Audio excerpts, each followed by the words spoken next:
पंचतत्व अखाड़ा प्रीतम धाम स्थित दशमेश घाट से बाबा हरिदास जी के सानिध्य में एक बहुत ही पीड़ा का विषय है। कुछ लोग आकर हमारे प्रीतम धाम पर जो हमारी यज्ञशाला है उसे नष्ट करने का कार्य करना चाहते हैं। मेरी सरकार से अपील है कि जो जहां पूजा पाठ करना चाहता है उन्हें कम से कम पूजा पाठ की तो आजादी दी जाए। सनातन को मानने वाली सरकार, सनातन के नाम पर चलने वाली सरकार को ना जाने उनके अधिकारियों को क्या पीड़ा है। जिस स्थान पर पिछले 20-25 सालों से यज्ञ बाबा हरिदास जी करते आए हैं वह उसे नष्ट करने का कार्य कर रही है। मेरी सरकार से अपील है, हवन पूजा यज्ञ मां यमुना की आरती अगर करना कोई अपराध है तो फिर अध्यात्म को मिटाने का काम आपको करना चाहिए। यहाँ मूर्ति भी नहीं है, यहाँ कोई मूर्ति नहीं है, कोई अतिक्रमण नहीं है, वृक्षों के नीचे हवन किया जाता है।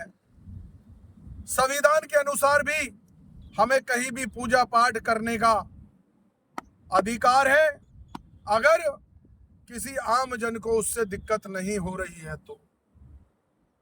और ये एक ऐसी जगह है जो मां यमुना का तट है। ये मां यमुना का तट तपोभूमि है। इस तट पर आकर बड़े बड़े ऋषि मुनि मोक्ष को प्राप्त हुए।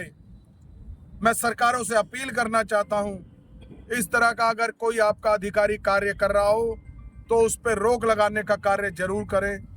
बड़ी आहत होती है।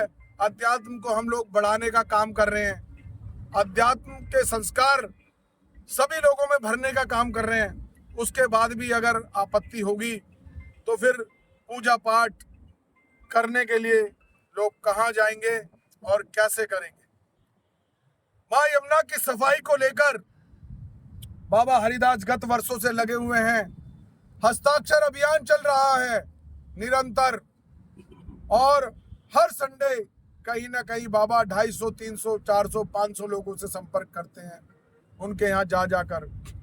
तो कोई ये छोटा काम नहीं है, ये एक बहुत विशाल काम में है, अपने आप में एक तपस्या है। मां यमुना अगर साफ रहेगी, स्वच्छ रहेगी, तभी हम ही दिल्ली वासी बच सकेंगे, बच पाएंगे। क्योंकि मां यमुना के जल से ही हमारे इस शरीर में रक्त जो है बह रहा है। हमारा शरीर मां यमुना के जल से चल रहा है। तो आप सभी नेताओं से, सभी प्रधानमंत्री जी से और मंत्री जी से, होम मिनिस्टर साहब से, दिल्ली की सीएम से, आदित्यनाथ योगी जी से, क्योंकि वो साक्षात उत्तर प्रदेश के सीएम है, वो अध्यात्म की वैल्यू पहचानते हैं। और मैं बहुत बहुत बधाई देना चाहता हूं उन्हें कि उनका एक जो फैसला आया कि अब भाई कोई किसी फॉर्म पे जाति नहीं लिखेगा, उनके इस फैसले की बहुत ही सराहना हो रही है। और निकट भविष्य में तमाम देवी देवता उन्हें आशीर्वाद देकर कोई विशेष फल देने वाले हैं।